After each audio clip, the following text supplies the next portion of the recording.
not? Spit on brothers. Why are you running? Why are you running? Why are you running? Why are you running? Why are you running? Why are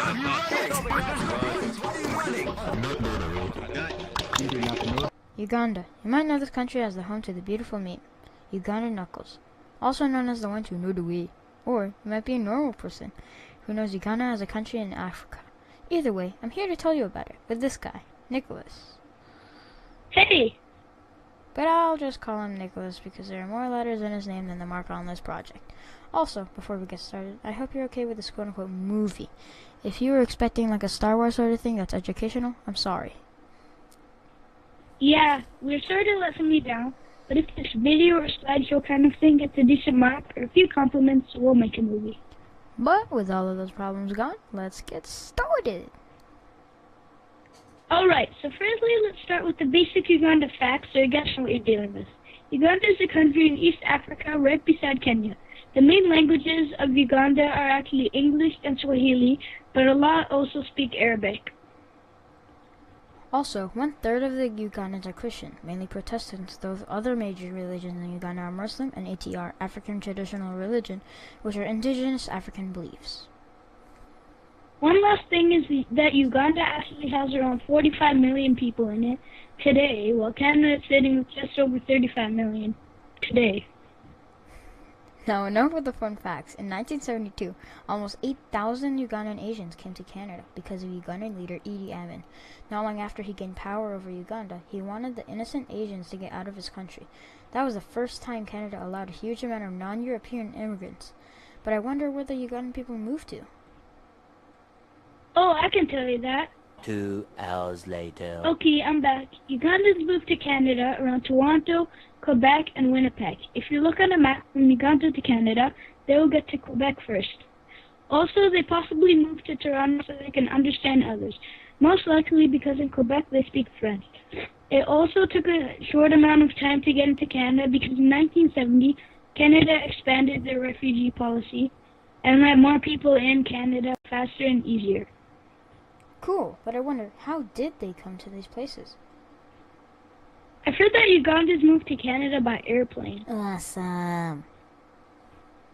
Now let's see how wise you are. I wonder what it was like before they moved. How were they treated, and how was it different from Canada? Well, in Uganda, 1972 President Idi Amin had a dream. He said that Allah told him to expel Asian Ugandans from the country.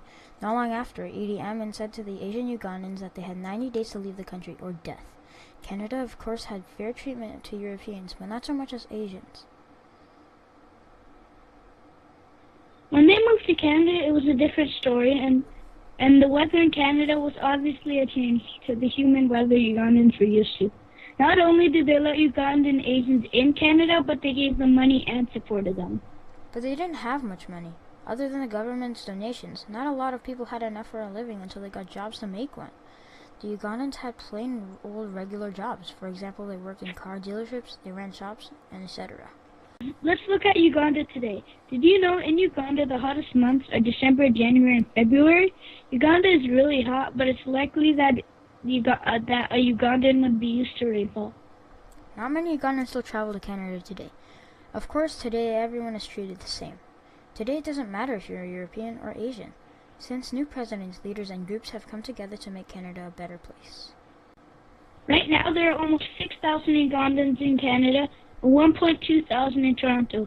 This amount is pretty low because a lot moved back to Uganda after the death of Idi Amin in 2003. Uganda has now contributed to Canada's identity. Ugandans coming to Canada showed that Canada is really a multicultural country and lets many different races, colors, and religions in the country. This also makes Uganda stand out, as well as Canada. Good job, John. Also, some ongoing effects happen that are still here today. For example, some people miss things back at their country that they were in before, either moving from Canada to Uganda or Uganda to Canada. We do think that immigration has positive influences to Canada and its people. Some positive things are that people have more respect to people from other countries since they experience a lot with other races and religions. Another positive thing is that you listen to this till the end. We thank you very much and hope you enjoyed and learned something new. Goodbye and no the way. Hold on, wait. Restart. Okay, 3, 2, 1. Goodbye and no the way. Okay.